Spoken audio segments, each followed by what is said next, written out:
Hey, everybody. All right, we got a special episode today. Ladies, this one's for you. Guys, I know I talk to you a lot. So, guys, if you're not into female hormones, you may not want to listen to this one. But I'll tell you, if you have a wife or a girlfriend or a partner, you may want to listen to this one because understanding female hormones is the topic of today's podcast. And I learned a lot. And understanding this stuff might be important to your survival. Dr. Carrie Jones joins me today. I've been trying to get Dr. Jones on the podcast for a long time because she is, when you ask the question, who's the world authority on female hormones? Most people say, I have no idea. And the typical answer I've been receiving lately is Dr. Carrie Jones.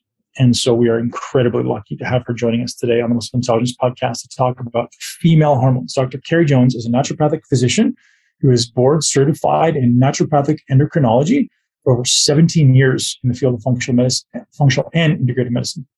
She was the medical director for 2 large integrative clinics in Oregon. She was the medical director at Dutch Test, which is one of the top rated testing companies in the world.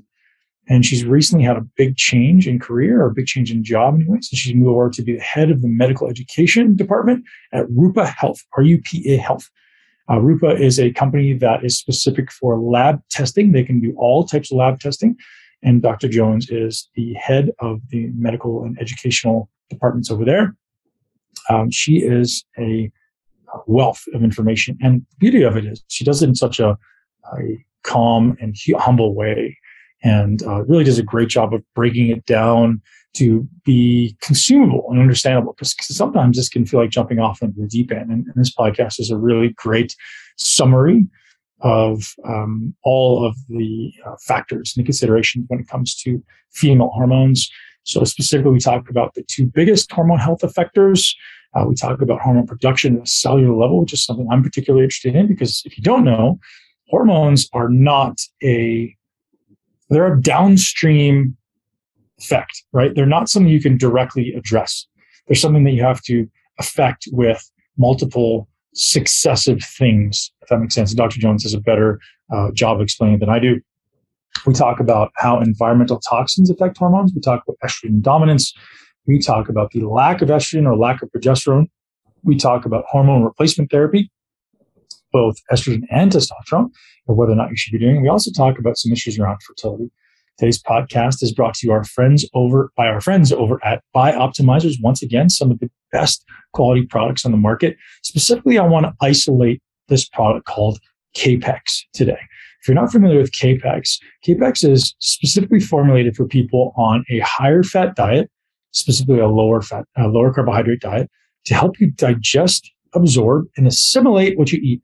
So your body is not what you eat. Your body is what you digest, absorb, and assimilate.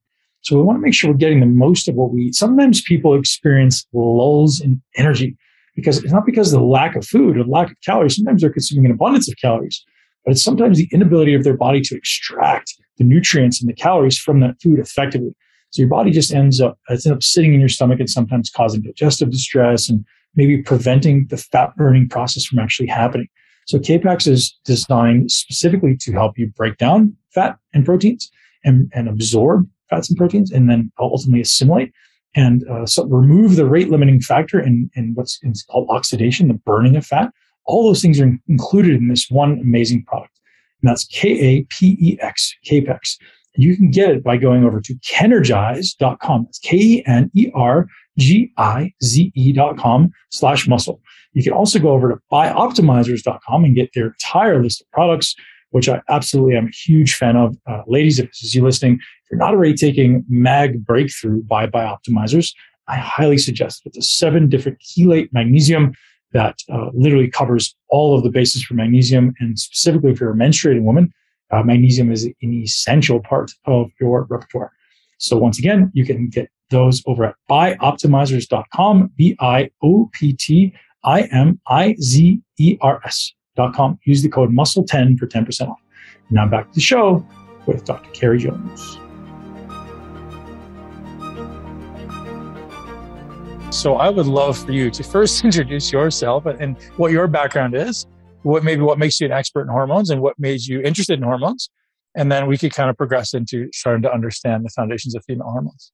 Yeah, absolutely. I am a naturopathic doctor. I have been in the field of functional medicine for about 23 years. I've been a doctor for about 16 now, but I've been in the field longer than I was a doctor. So I have quite a bit of, experience and history and observation over the time. And that whole time, once I discovered how much I loved women's health, not only personally for me, but because I just had so many friends, colleagues, patients who were like, gosh, I didn't know that. I didn't know that thing. I didn't know that hormone. I didn't know that's how it worked. And the more I discovered that, the more I thought I really need to understand female physiology pretty deep so that I can then explain it to my predominantly female patients and just really help them. So I focused on sort of hormones and endocrinology in naturopathic school. I did my residency for 2 years in what they call naturopathic endocrinology.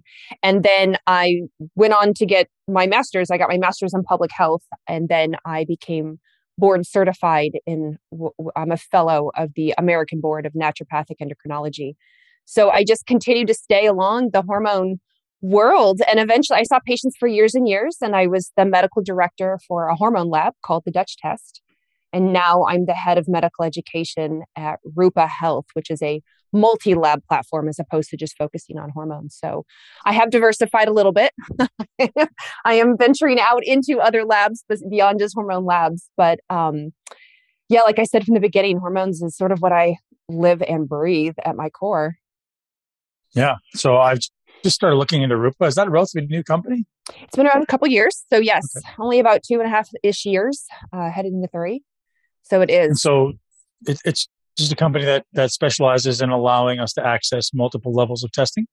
In one place. Yeah. So for those practitioners who maybe order off of like Fullscript as an example, one-stop shopping, maybe like Amazon. It's like the Amazon for labs. You go to one place, you can order all your labs. Everything is there. We handle all the back-end stuff for patients. All the test results come there. So you don't have to log into and out of different portals looking for your patient's lab. So no, they have all the tests that you're familiar with. Yeah. Stool testing, saliva testing, urine testing, blood testing. It's all there.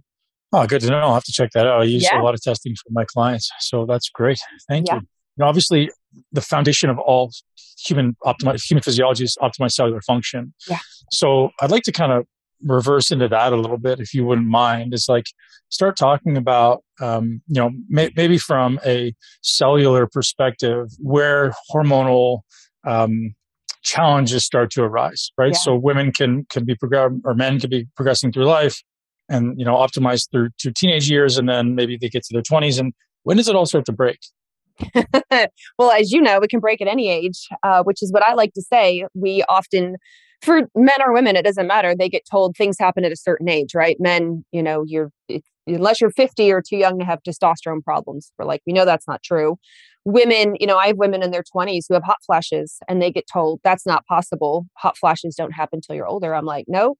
It doesn't mean you're menopausal, but you can have hormone dysfunction at literally any age. Mm-hmm. So from a cellular perspective, if we start with women, we're born, as far as we know, we're born with all of our follicles on our ovaries. And on the outside of our follicle, as they grow and get bigger, certain ones every month, we have cells, and we have cells that start with a TH. They're called theca cells. So they're the cells that get all the blood supply. They basically are on the outside, and they handle all the incoming packages, right? All the incoming supply chain, like that's what the theca cells handle.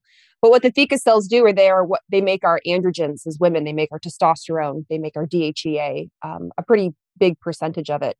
And then just inside of them are what are called granulosa cells. And so they swim over or float over and turn into estrogens in the granulosa cells.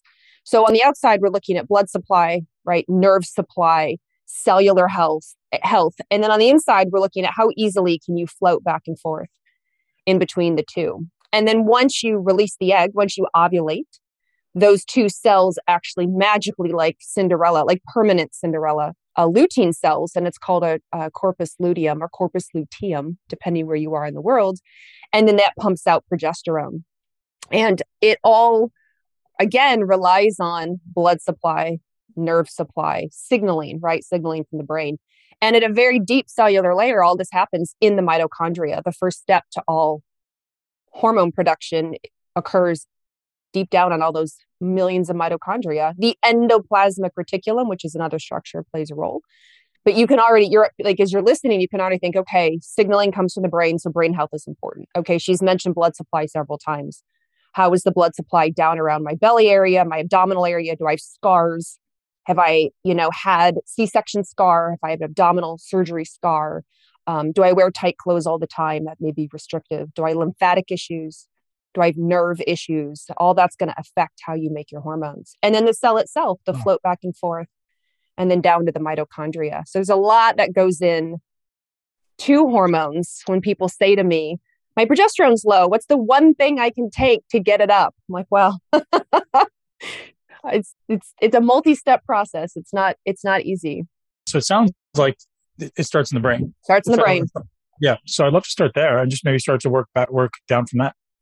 So our brain, I joke all the time, when you, all of our hormones, male or female, it doesn't matter, they work in pulses. So if you think of your garden hose, when you turn on your garden hose to water your garden, it's a continuous water flow. That's not what happens in the body. It's pulses, and the pulses are signaled. So if they're higher and longer pulses versus shorter and lower pulses, it's like Morse code. Right? It's like Morse code, and that it tells the rest of the body to do something. Signals happen up at the brain. And first of all, your brain, the part of your brain is called the hypothalamus, takes all this information in. Have you had enough to eat? Have you slept enough? How stressed out are you? Are you sick? Are you actively fighting an infection? Are you on antibiotics? Right? It takes all of this into account. And then it micro adjusts the Morse code, the pulses, the signals, down to the rest of the body. So if the brain's not happy, then the ovaries, or respectively, the testicles, they're not going to be happy either. The Morse code's going to get messed up. And that's where we start to see problems. So let's get into that. What does that mean to have a happy brain? Is that just literally from perspective of like, are you stressed? Is the brain producing energy correctly? Is there inflammation? Is it all those? All those things, all of them. And I say all the time for females, especially, whether you want to get pregnant or not, whether you're looking for reproduction, it doesn't matter. Your brain is constantly scanning you. Are you safe enough? And are you healthy enough to have a baby? And that's through our cycling years, how it really kind of decides, do we have a cycle? Do we ovulate? What's our period like? Based on those two questions, to kind of make it super easy. Like, I don't want to have a baby. I'm not looking to have a baby. Reproduction is the last thing on my mind. But I know when, like, through the pandemic, if I skipped a cycle, if my cycle was late, if I had bad symptoms, I just always look back. Am I stressed out? Have I been eating worse? Have I not been sleeping as well? Did I get it? Have I been sick recently? It's due to an infection. And the brain's just trying to divert, like, hey, Carrie, not a good month. We're just going to throw things off this month. You're not going to ovulate this month. And I know many women report that to me, like, oh my gosh, my stress is a 10 out of 10. I'm in my house. I'm with my kids and my family. Like, what happened to my period? I'm like, not safe enough, not healthy enough. And then once you get there, things go, get better back on track. And so it's all those things. And it's even like the medications you take, steroid medications, opioid medications. Some of these medications affect the brain as well. So it can be lifestyle stuff, but it can also be external factors that you didn't really plan for, that you didn't mean to, but you have to do it.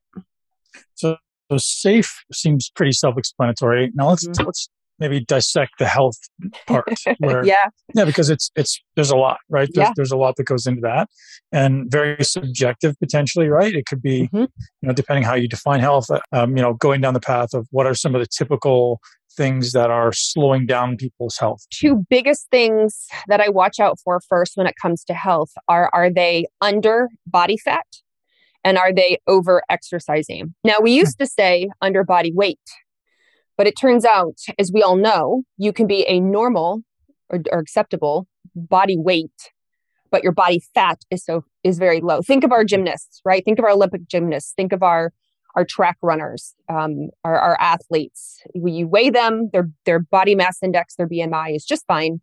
They look just fine, but they're solid muscle. They have very little fat on their body. And they usually all say, Oh yeah, I haven't had a period in forever.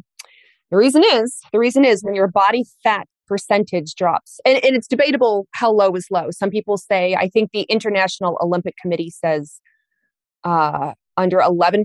I think the last time I checked. I've seen other committees say it's once you hit the single digits, 8%, 9%, 6%.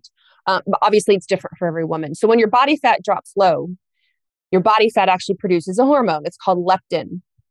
Leptin goes up to the brain, and among other things, it tells your hypothalamus if she were to get pregnant, she would be, quote, healthy enough. Well, if leptin is not coming up to the brain because you're very low body fat, then the brain's like, better not have a period.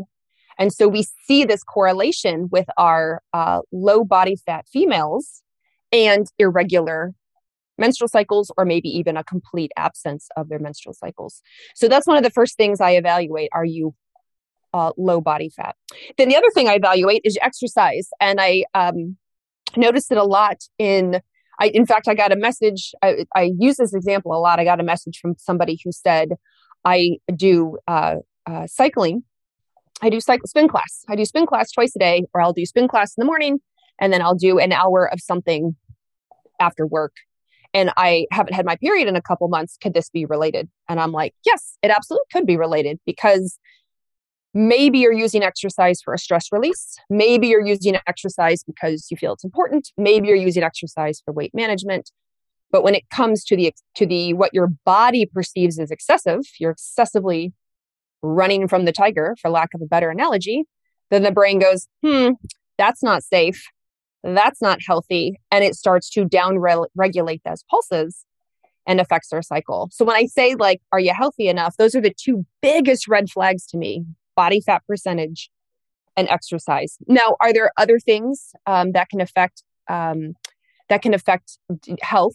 For sure. I mean, even things such as hypothyroidism or hyperthyroidism. You can have other endocrine dysregulation, and that is also going to affect and throw off your cycle, because you're not in a balance, so to speak. And so it does affect ovulation, and it affects your period.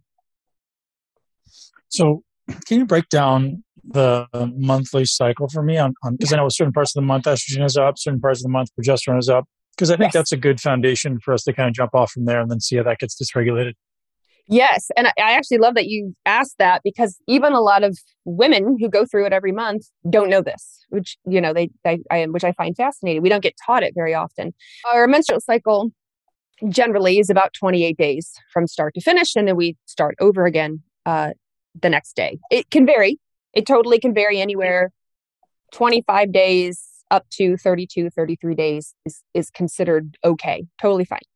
So the menstrual cycle is also very controlled. It's like a very controlled roller coaster, up and down, or some people call it a very controlled symphony. So if one little part's out of whack, it throws the whole thing off. So you get your period, all your hormones are very low. So day one of your cycle is the day you start bleeding. That's your period.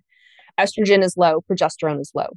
As you start to get along, day 2, day 3, day 4, day 5, estrogen, specifically what's called estradiol, starts to rise. And at the same time, your follicles, the cells that have the egg inside, are starting to grow. As estrogen grows, it gets to a point, and the brain says, all right, we need to pick one follicle, pick the chosen one to win this beauty pageant. That's the one that's going to move forward, and it's going to ovulate. Unless you're having twins or triplets or quadruplets, you're only going to ovulate one egg in your cycle. So estrogen rises to a peak. You have one follicle that's chosen. And when estrogen rises to its peakiest peak, your brain says, go. And that's when you release another hormone called LH, known as luteinizing hormone. And poof, the follicle bursts open and out comes the egg. This whole time, progesterone's low. Progesterone does not make her debut in this first part of your cycle. And what day is that, Carrie? For estrogen or ovulation? Well, I guess, the estrogen peak and the ovulation. So estrogen starts to really peak right before ovulation. So in this cycle, generally, the books will tell you, ovulation happens around day 14. For some women, it's day 12. For some women, it's day 18. It's not textbook perfect. But for our example, we're going to say day 14, which means estrogen's rising up day 12. Day 13 hits its peak. And then on day 14, you release the egg because of the peak of estrogen and LH. So now that whole first part of the cycle I'm explaining is called the follicular phase. Follicular, because you're growing follicles. So you'll hear people talk about this. The follicular phase, the first part of your cycle. Estrogen is the dominant one. Now you've ovulated and you're in the second half of your cycle, which is called the luteal or luteal phase, because this is where all those cells switch into, like I said earlier, permanent Cinderella. They turn into lutein cells and they make progesterone. And estrogen rises a little bit, not nearly as much as progesterone. So in the second half of our cycle, we're very progesterone dominant.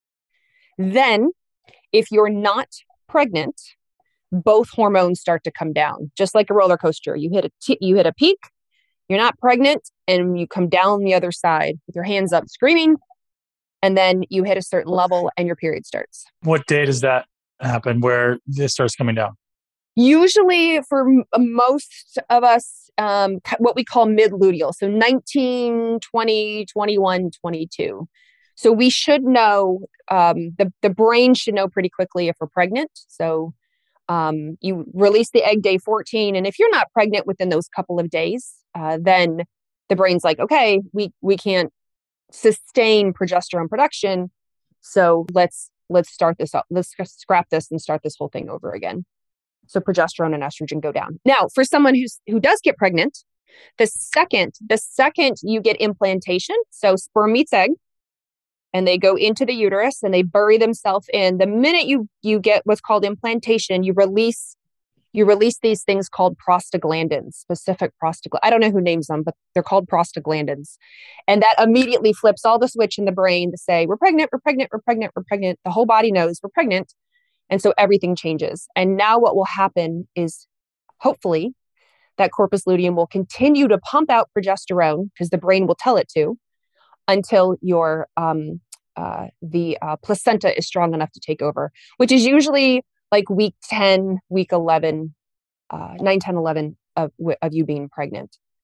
So it's a very, as you can tell, it's very coordinated and it's very signal related. It's very much everybody's in constant communication to adjust and to pivot if needed. So when you're testing a lady's hormone levels, is there a specific time when you suggest getting based on the hormones you see? Yes, So if I'm specifically looking at estrogen and progesterone, then I will test them in the luteal phase. I will try to catch them day 19, 20, 21, or you will hear other labs say collect 5 to 7 days after ovulation. So if you ovulate on day 14, obviously 5 days later is day 19, right? So it still hits that 19, 20, 21. Now, if you're looking for some of those other brain hormones, so for example, LH, which is what leads up to ovulation, a lot of women are familiar with an ovulation predictor kit or an LH test, and they will collect that leading up to what they hope is ovulation. It's a urine test. You generally get them at drugstores. So you will, PN1. So you may day 12, day 13, day 14. That's when that one will be, you test for that one. And then there's another hormone called FSH, follicle stimulating hormone. That's what you do in the very beginning, because that's the one telling the follicles, hey, start to grow.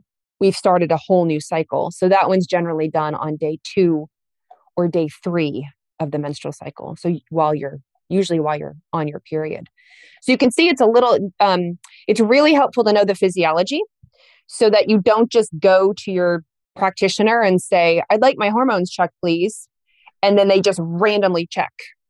The random is tough because if I said to you, when did you get your hormones? They're like, I don't know, Tuesday at 2:00. I'm like, I need to know like what we're looking for and then where you are in your cycle to make it applicable.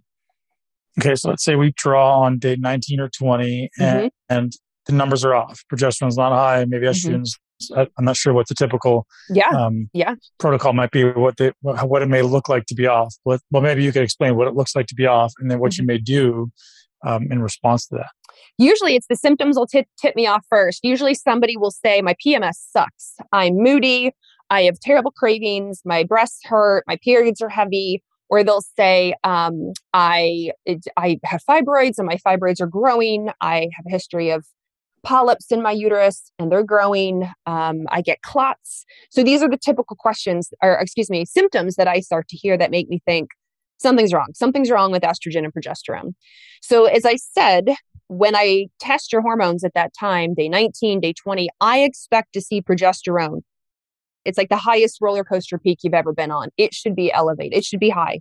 Whereas estrogen should not be that high. It's a very small roller coaster peak.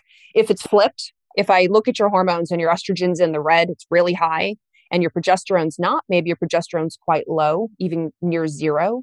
What we call is estrogen dominance at that time, or estrogen excess. You've got way too much estrogen at a time. You should have a whole bunch of progesterone. Now, a couple reasons for this. One, you just didn't ovulate. Maybe for some reason the signal got messed up, right? Your pulses got messed up. Maybe you're on a medication that stops you from ovulating. You've got some stress. Maybe you did some travel. Maybe you got sick. That will affect ovulation.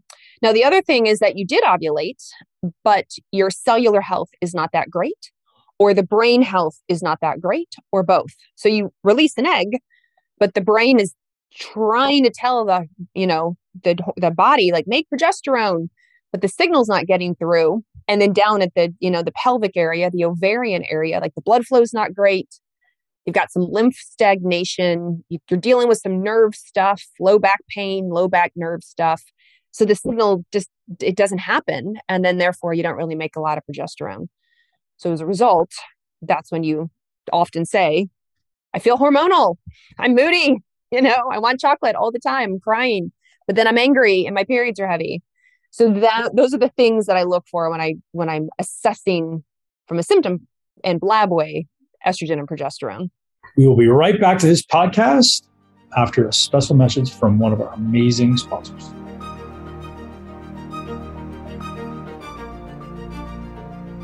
Ladies and gents, here's a message from our friends over at Heroic. One of the most highly downloaded episodes of this podcast was with my good friend Brian Johnson, previously of Philosopher's Notes, previously of Optimized. Now his business is called Heroic.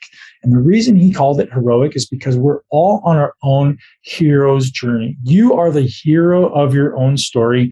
And Heroic does such an incredible job of giving you the resources and assets and ultimately information and community to start to understand how to be the hero of your own story.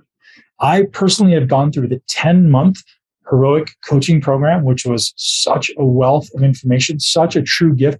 10 months, and the cost of it is comically low for what you're paying, for what you're getting. I promise you, you're getting such an incredible amount of value that if you're interested in being a coach, or if you're interested in ultimately optimizing yourself, doing this 10-month coaching program, I couldn't give it more of a high recommendation. There's so much value. But right now, Heroic is offer you guys a 20% discount off the first year. And what's included in that app is just so vast. You're getting books, you're getting Philosopher's Notes, so book summaries, you're getting videos from Brian, you're getting so much information. So I highly suggest you guys head over to Heroic app. You can download it at heroic.us and use the code MUSCLE to get hooked up with 20% off your membership today. And I promise it won't be a waste of your time. Just check it out. Give it 5 minutes. And if you don't love it, promise you can yell at me because you will. Back to the show with Carrie Jones.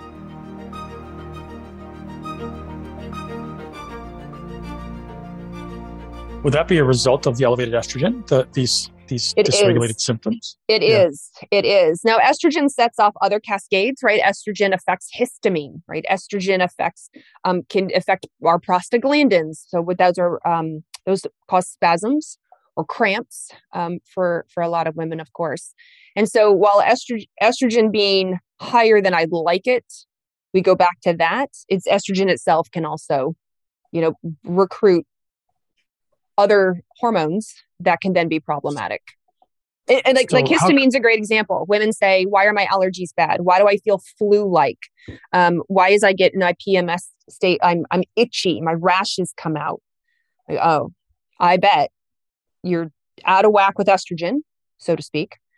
It's affecting your histamine. And that's why you feel all these allergic type symptoms. How come people don't get those symptoms and then in the first 14 days, then when when estrogen is elevated, or do they? They do. So Okay. what we commonly focus in the PMS week, PMS gets all the press. It's, the week before your period. But oh my gosh, the amount of women that I ask, do you also feel this just prior to ovulation is resoundingly yes. Oftentimes they'll feel it both. Yes, I get, moody and I get allergic symptoms right before ovulation. And again, as I get close to my period. But here's the thing, nobody's thought to ask them. How often in your cycle do you get them? We all focus on the PMS point, but in the grand scheme of the entire cycle, when do you feel these symptoms? And that's when they'll go, oh, actually, more than once. Usually it's these two key times. All right, Dr. Carrie. So how do we start correcting these imbalances? If it's a progesterone, call it deficiency, that might not be the right word, but maybe just not enough progesterone. Is there a particular approach, or are you immediately going to lifestyle interventions and going, okay, what's missing? The safety and the health. Yeah, that's where I start. No, obviously there's a lot of great things to Band-Aid. You can take progesterone, right? Progesterone is a hormone that is in the US is over the counter as a cream, but can also be prescribed.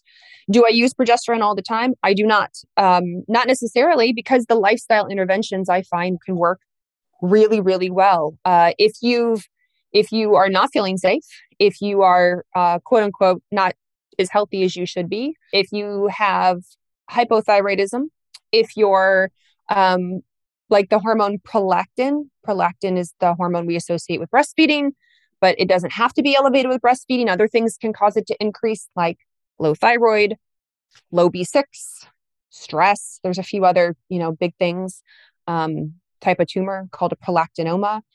So I'm trying to peel back the layers to get to the cause. Why don't you ovulate? And let's go from there. And it's age dependent. I would address somebody with PCOS, polycystic ovary syndrome, who's not ovulating, differently than I would address somebody who's 45 and perimenopausal. They have different needs, and it's different reasons. Now that's progesterone. Estrogen's a little bit different. Why is your estrogen so high? It could be estrogen-like chemicals, right? Our environment's full of them. So they're called endocrine disrupting chemicals, our plastics, BPA and such. And our fragrance, all of that, I tell women they're called endocrine disrupting chemicals for a reason. The hormone system is called the endocrine system, and they're disrupting it. So let's not do that. Let's try to think of ways to reduce these chemicals in your life, reduce exposure. Other reasons are liver. If your liver is not processing your estrogen very well, for example, maybe you take a lot of Tylenol or acetaminophen, which is really affecting your liver. Maybe you're a 2 glasses of wine type of girl, because you're using it for stress reduction. Well, alcohol wins as it goes through the liver, and it can affect your hormones. And so maybe you're not absorbing your foods very well. You have a lot of digestive issues, so you don't actually have the nutrients to help your liver function in the first place. So we have to go back to why don't you absorb very well? What's going on in your stomach and your small intestines? If you do have issues with your microbiome in your gut, believe it or not, your microbiome plays a big role in your hormones. We have a subsection of our microbiome called the estrobolome, which is my favorite word in medicine. The estrogen microbiome. It's the part of your gut bugs that handle estrogen detoxification. So if it's not doing that well, you are more likely to reabsorb estrogen back into your body. I particularly see this with women with constipation who don't have a bowel movement every day. It's not absolute, but I do tend to see it more with them where their estrogen, they literally can't poop out their estrogen and it's getting reabsorbed. And so I view progesterone and estrogen a little bit differently, but it's a bigger workup than I think people think. I'm very happy that you brought up endocrine disruptors, these these pseudoestrogens, we'll say, these things that ultimately people are consuming through plastic and all these other things you mentioned. Can you walk us through, like, mechanistically, if you're aware of what's actually happening? Like, how does it actually work to disrupt the endocrine system? Yeah. So what I'll touch on 2 points that I read about the most often in research. So one point, which is what I read the most, is that these endocrine disrupting chemicals look enough like estrogen so that when they go to the estrogen receptor, so if you think of estrogen like the key The key fits in the lock, turns the lock, and the lock, pops open and you're good to walk into a house. With an endocrine disrupting chemical, it fits enough into the lock, the receptor, that when it turns it, it'll unlock it, open the door, and activate it. So let's pretend that you drink exclusively out of plastic water bottles. You surround yourself in fragrance. You use all sorts of fertilizers on your yard and your garden. And you're like, gosh, my PMS is bad. My breast tenderness is bad. My periods are heavy. What could be happening are these chemicals are activating estrogen receptors, causing estrogen type symptoms. It may have nothing to do with your own estrogen, but these chemicals mimicking estrogen, unlocking the lock and causing the symptoms.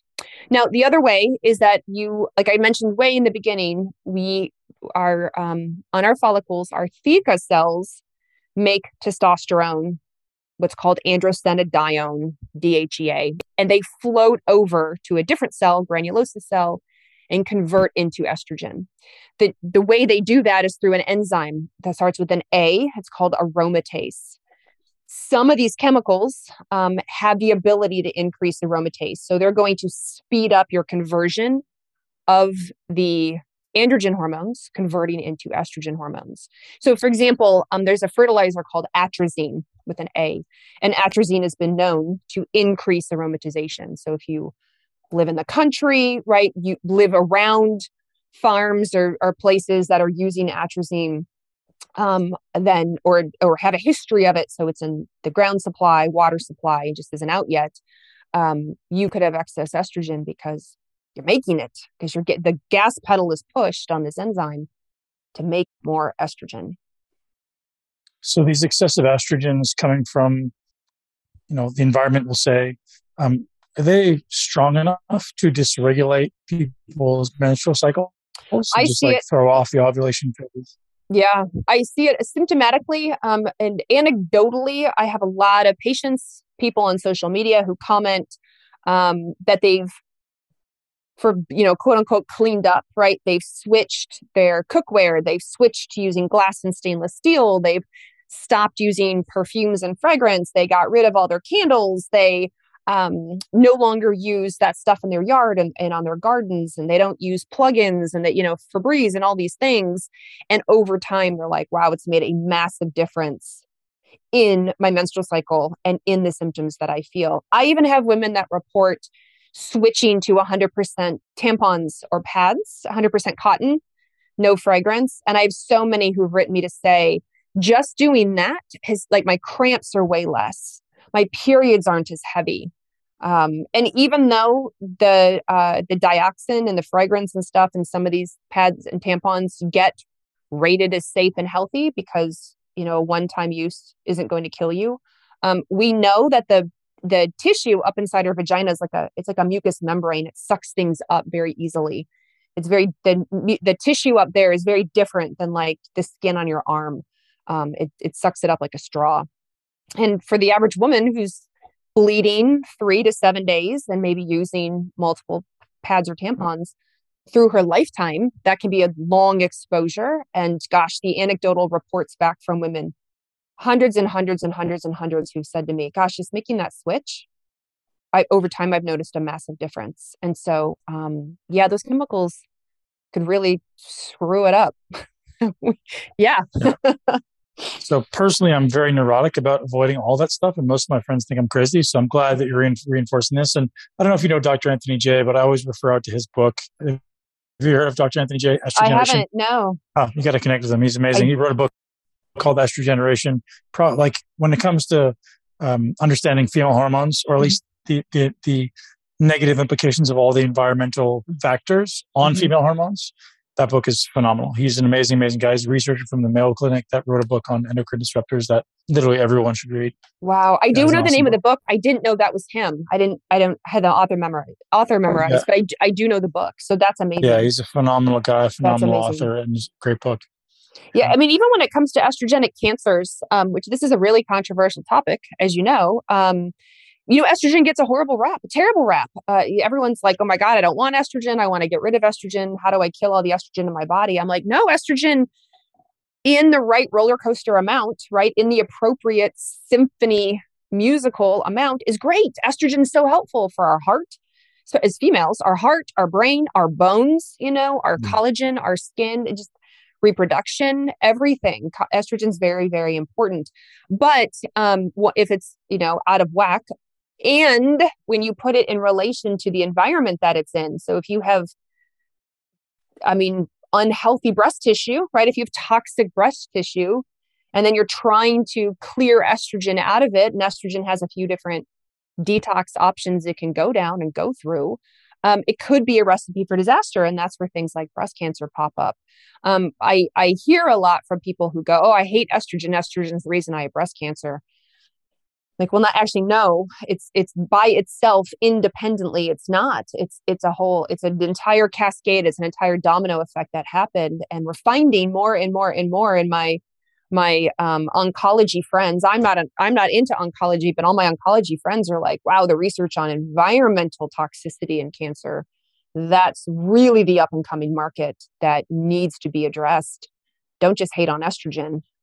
Is that the plastics, the plastics, the perfumes, the candles, the makeups, the skincare? Yep. All this stuff, even the air we breathe, the air, even if you can't help it, like I live in the Pacific Northwest. In the last couple of years, we've had horrific forest fires. Look at California, Northern California, horrific. And you might think, well, it's burning up the forest, like that's not so bad. It's burning everything. So all the homes, all the plastic, right? Everything, all the paint, all the everything you use to build a house, to build a barn, to build a fence, every cars, gas, oil, grease, like all of that gets burnt up into the air, and then we breathe it in. Those of us who are around here, it's do it enough times and it's really problematic. Yeah. So Dr. Carrie, I'd love to talk about hormone supplementation. So estrogen, progesterone, even testosterone in women. I know there's a growing number of females using testosterone supplementation. So I'd love to have you walk through those and any other ones that you suggest, and I'd love to understand it. Yeah, HRT, hormone replacement therapy. So usually when people say HRT, what they mean is estrogen, because estrogen, like I said, has gotten a lot of press, a lot of bad rap. It all started with the WHI trial that happened several years ago, where they came out and said, oh my gosh, estrogen is bad. It causes, hormone replacement is bad. It causes breast cancer. Well, now we've learned so much from the WHI trial, the Women's Health Initiative. It was a poorly designed trial. It was pretty unhealthy women as a whole. They were older women instead of women heading into or just starting menopause, and they used synthetic. They focused on synthetic hormones and tried to pass it off as actual estrogen. There's a difference between synthetic estrogen, synthetic progesterone, which is called a progestin, and then actual estrogen itself. So that's where the whole hype around, oh my gosh, HRT is so bad. And so when I'm asked, do I like HRT? I love HRT. I think for the right person, it's great. I don't give it out to everybody. I am very careful. There are risks associated with it. And as you said, there's different types of HRT. So estrogen, progesterone, there's even different types of estrogen, testosterone, DHEA, right? We can get DHEA in the States here. It's over the counter. In other countries, I know it's prescription. But those are kind of the big four when we think of HRT. So I love testosterone. I'll start there because testosterone and DHEA are generally viewed as sort of least risk, more risk averse.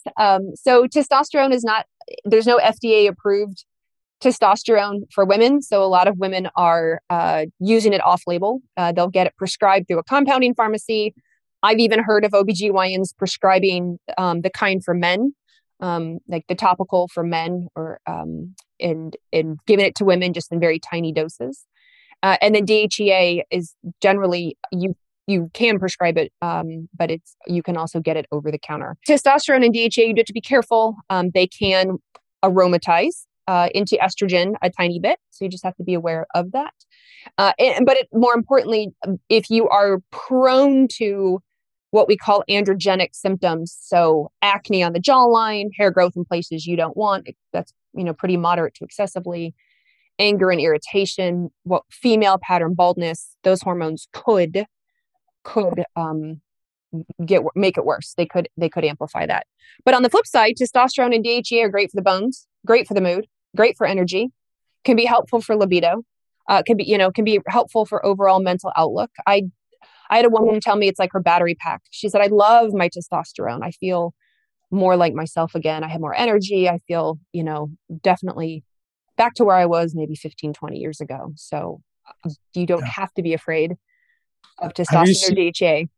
Have you seen emotional regulation issues with women taking testosterone? So personal experience with it was, as a professional bodybuilder, I was around a lot of women on testosterone, and it was a flip. It was like they would go from being, calm and relatively easy to be around to not so much anymore. So I'm curious if you notice any emotional, Lability. Yeah. And I find a lot of it's dose dependent. I call it man-sized dose and woman-sized dose. So for example, physiologically, females only make about, I think the last time I read, it was somewhere in the range of like 8 to 16 milligrams of DHEA a day. Like that's all we make.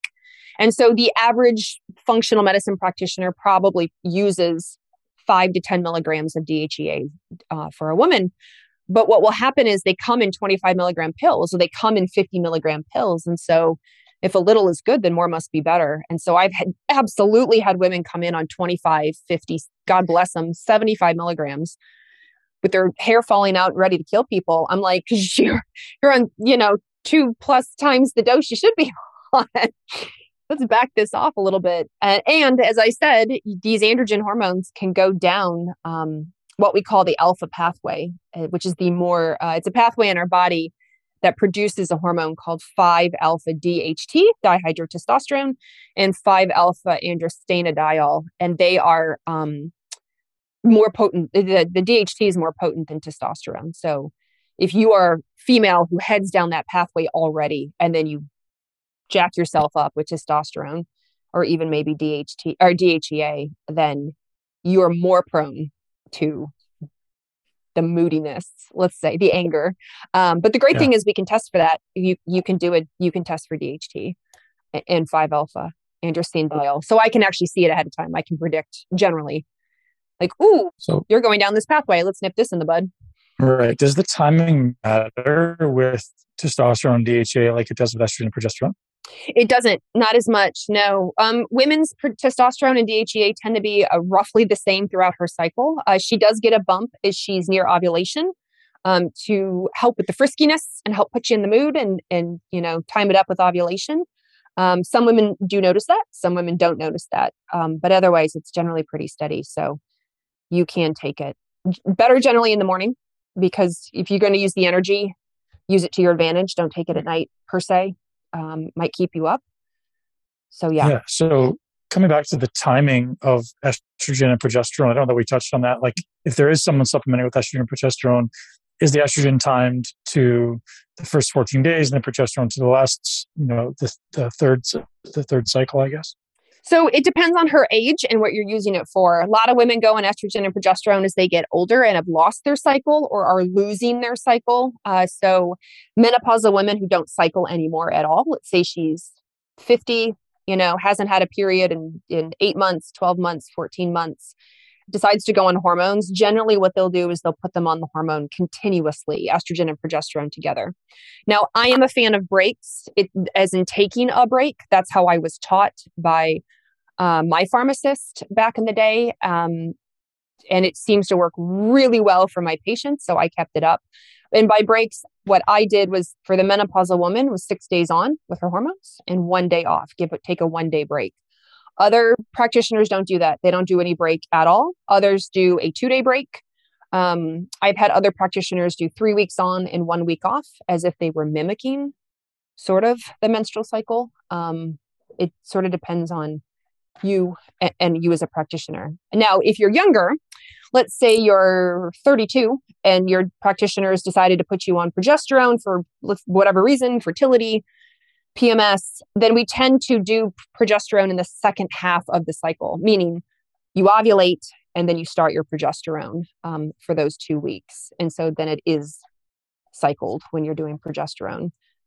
For fertility purposes, once you are pregnant, generally, OBs will keep you on the progesterone through your first trimester. So if you are on progesterone for fertility purposes, oftentimes they'll have you maintain it until you hit your second trimester, just to help.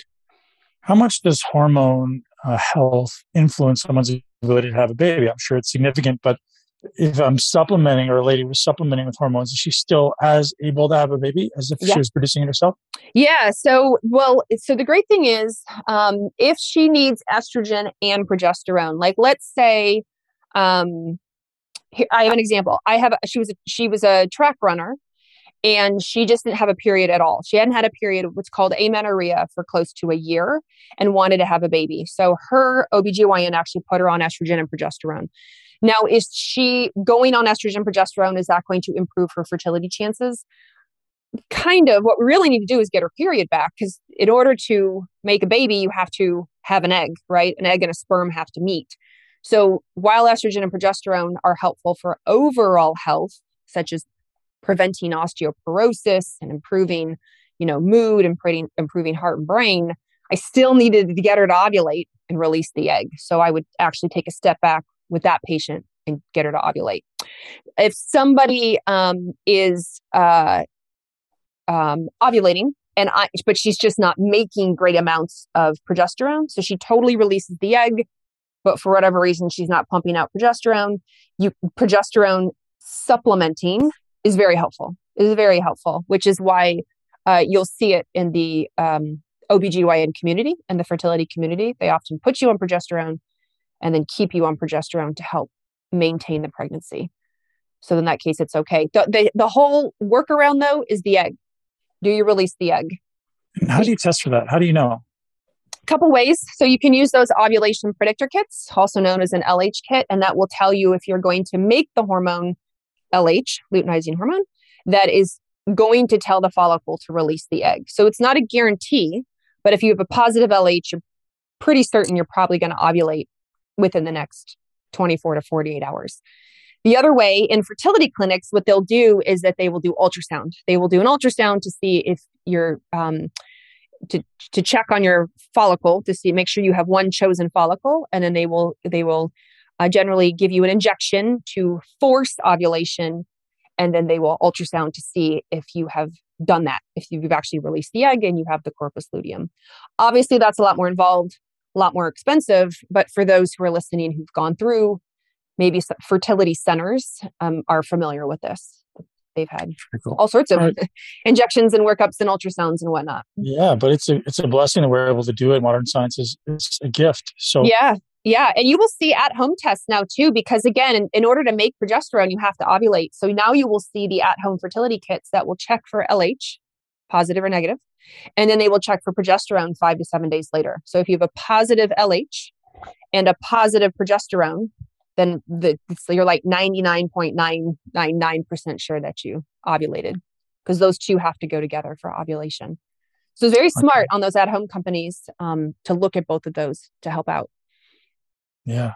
So question for you, Dr. Jones. I'm curious. I hear a lot of people in the functional medicine space speak about the variability or the potential for variability in nutrition for women during certain cycles of the month.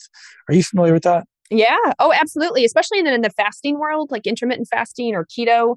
I will because our hormones our estrogen's higher in the first part of our cycle. We're nesting. The uterus is nesting. It's like waiting to see if you're going to implant or not. And so you will hear this with intermittent fasting or keto. People will say, "Hey, look, for females, maybe don't intermittent fast as long in the second half. Like add in a few more carbs.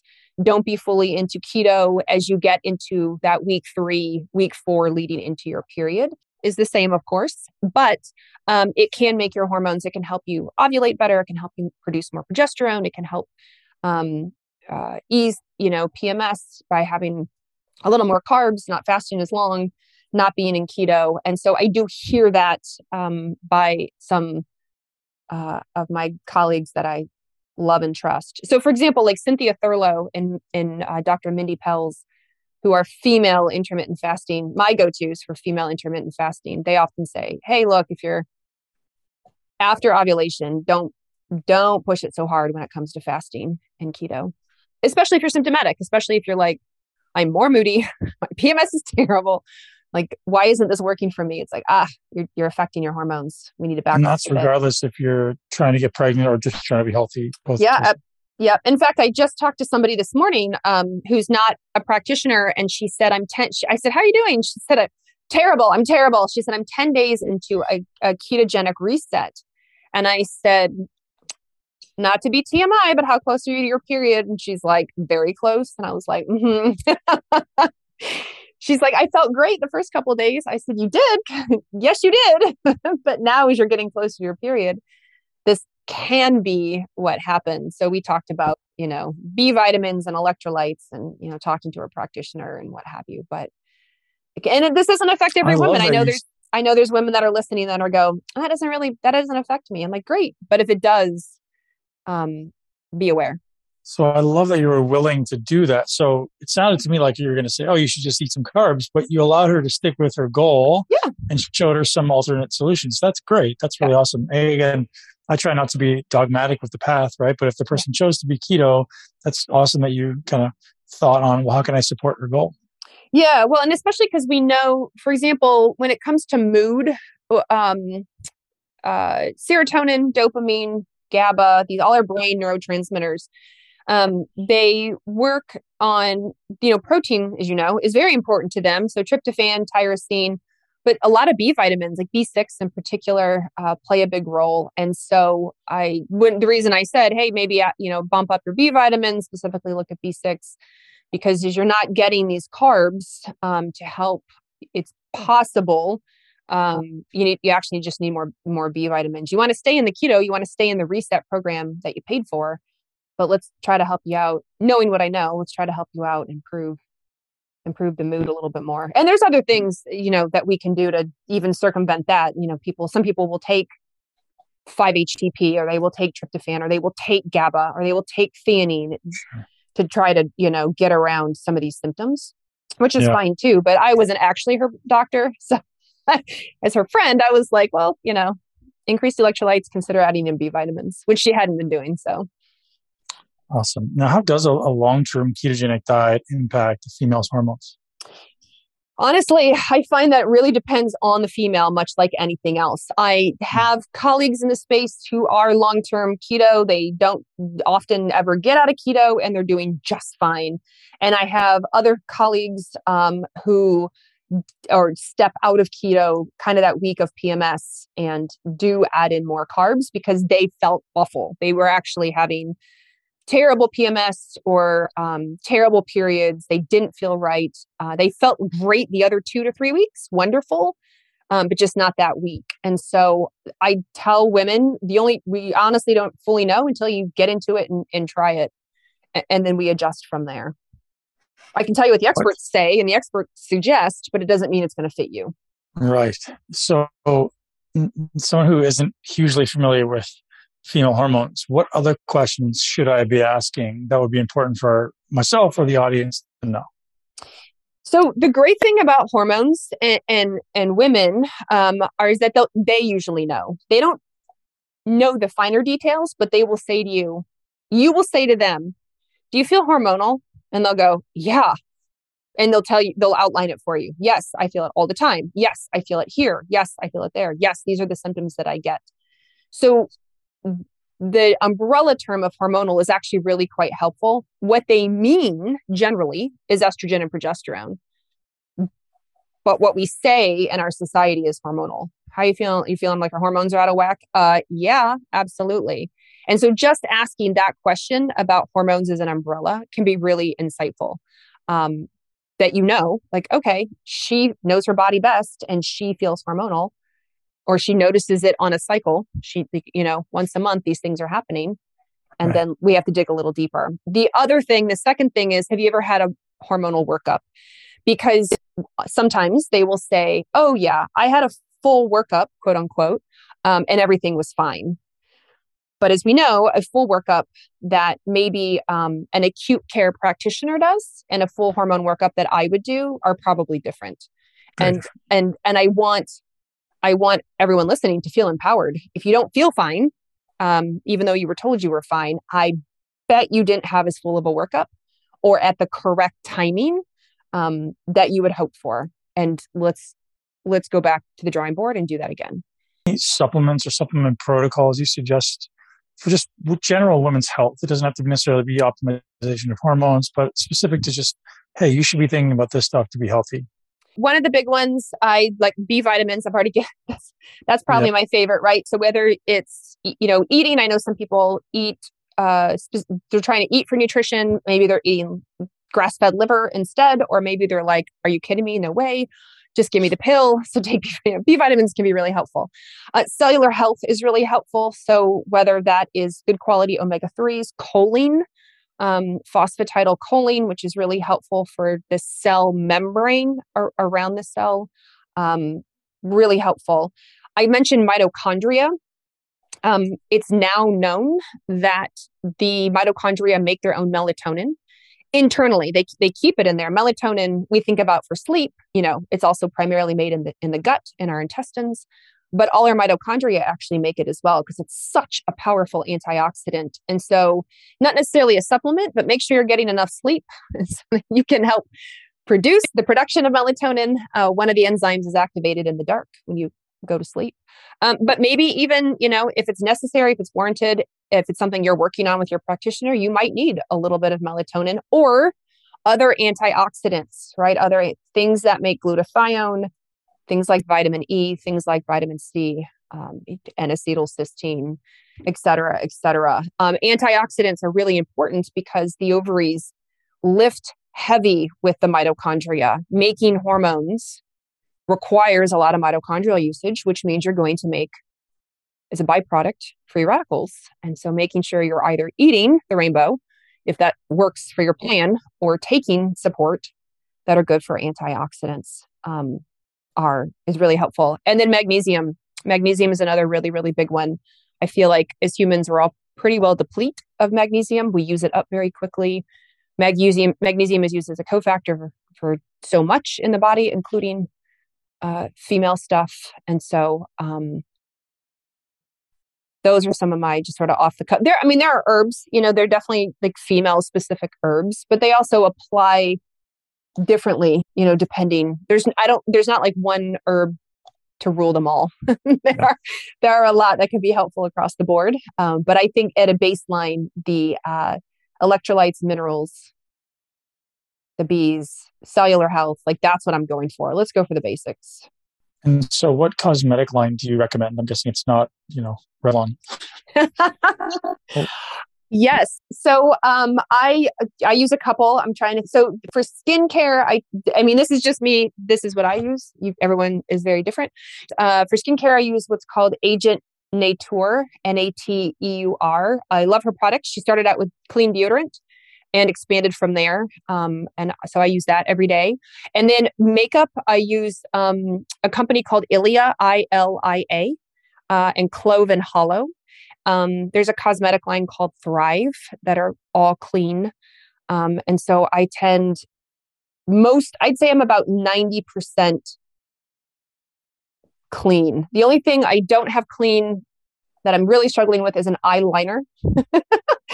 And if I do eyebrows, if I like darken, if I do eyebrow gel, if I get it together to do that, I haven't found a clean one that I like yet. But for everything else, all my lipstick, glosses, lip balms, blush, everything else, mascara all of that. I do clean my deodorant.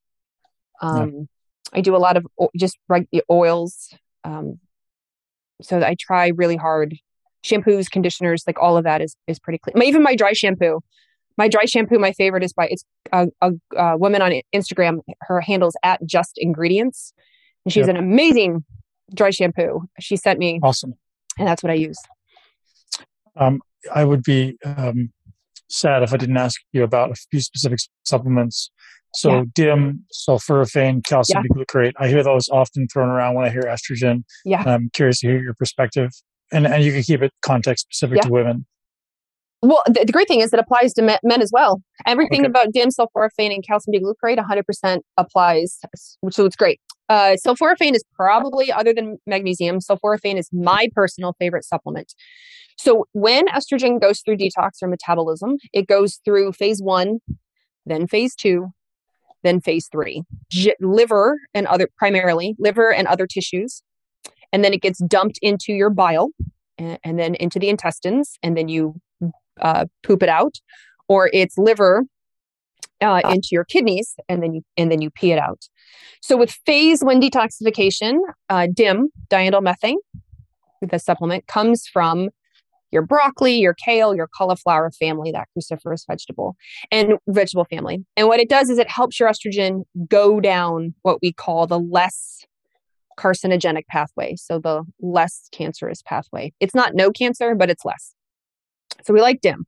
The problem is if you constantly ramp up that pathway, but you've done nothing about your phase 2, then it's just like, like a bathtub. So you're just filling the bathtub, but you didn't ever unplug the drain. Eventually the bathtub will overflow and you'll have a ruined bathroom.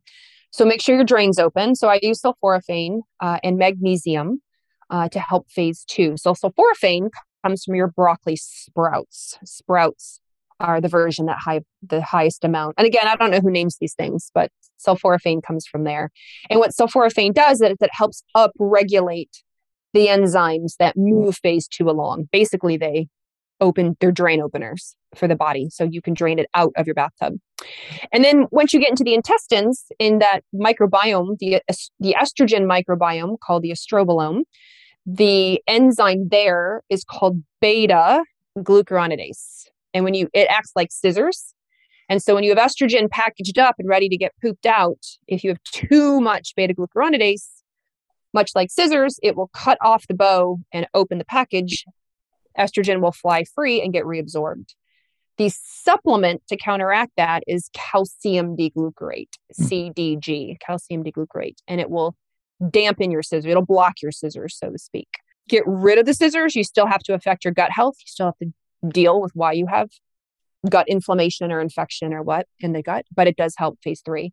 So when somebody says, acts like Oprah and gives DIM out for everybody, you get DIM and you get DIM and you get DIM, you still have to evaluate your phase 2 and your phase 3. So make sure you are addressing the drain of your bathtub and then the way that it moves out of your body, the way that you poop it out. So when I talk about estrogen metabolism for males or females, I start with the intestines. Let's open the sewer line. Let's fix the sewer line, unplug the sewer line. And then I move up to the drain. Let's get that open. And then I address the water. So I get asked, can I do all 3? Carrie, can I take DIM? Can I take sulforaphane? And can I take calcium D-glucarate? I'm like, well, it's not cheap. You can, but you might want to test first and see where the issue is and see where you actually need it. That's a perfect segue to the question I wanted to end with is, would you be willing to share some of your recommended tests? Because I think a lot of women really have no idea where to start. Yeah. Obviously, the ideal scenario is go find a practitioner like yourself who's exceptional, but so they know that the practitioner is giving them the right tests. Yeah. Do you have some recommended? I do. So if you're going to do a blood test, like let's say you've never had hormones tested before and you're just dipping your toe into it. So you can absolutely ask for a blood test. You can get what's called estradiol, E2, estradiol, and progesterone, and testosterone, and DHEA, which we usually test what's called DHEA-S. And you can get that in blood work. You just want to make sure you do it after ovulation, 5 to 7 days after ovulation. So days 19, 20, 21, if you have a 28-day cycle. So that's a good, dip your toe in, let's see what your hormones are. If you're a little more advanced, or maybe you have more symptoms and you think, no, I really need hormone workup, then when we're going to evaluate kind of from top to bottom, I'm completely biased because I used to work for them. I will put that out there.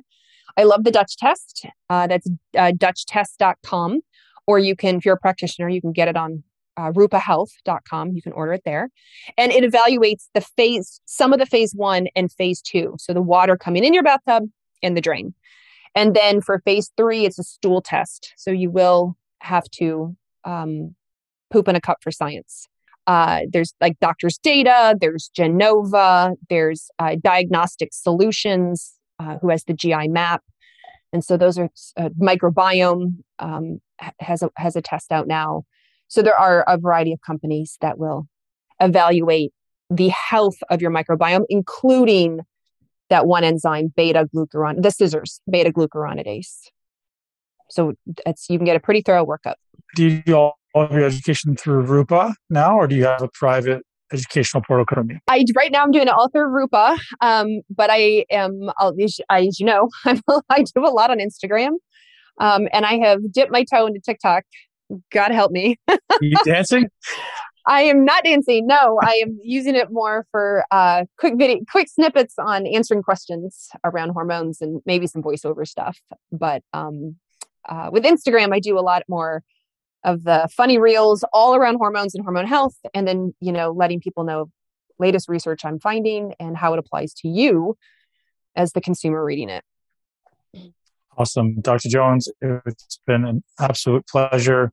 Definitely, blew me away with your knowledge, and the people who tell me that you were the best definitely went wrong. So thank you very much for being here. And I will link to all of your social media in the show notes for anyone who wants to check that out, and also to Rupa. Wonderful. Oh my gosh. Thank you so much. I really appreciate the opportunity. This was fun. Thank you.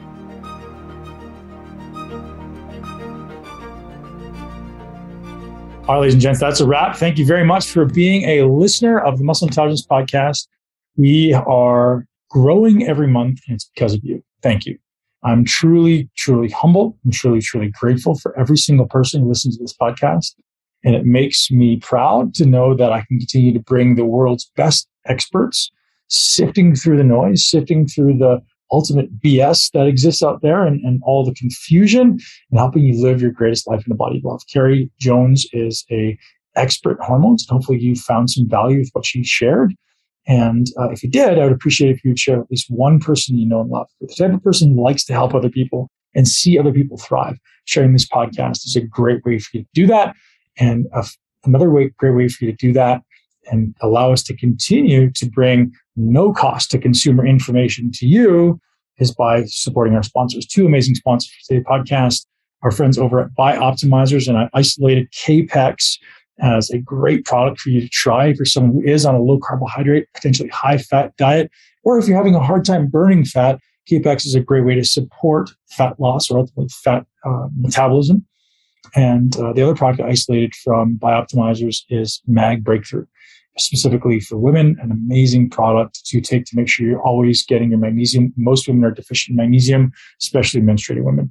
So you can get both of those products and so many more if you head over to BiOptimizers.com. And that's BiOptimizers.com. Thanks very much. And once again, thanks to our friends over at Heroic. And you can head over to muscleintelligence.com to check out their amazing offer exclusive for listeners of the Muscle Intelligence Podcast.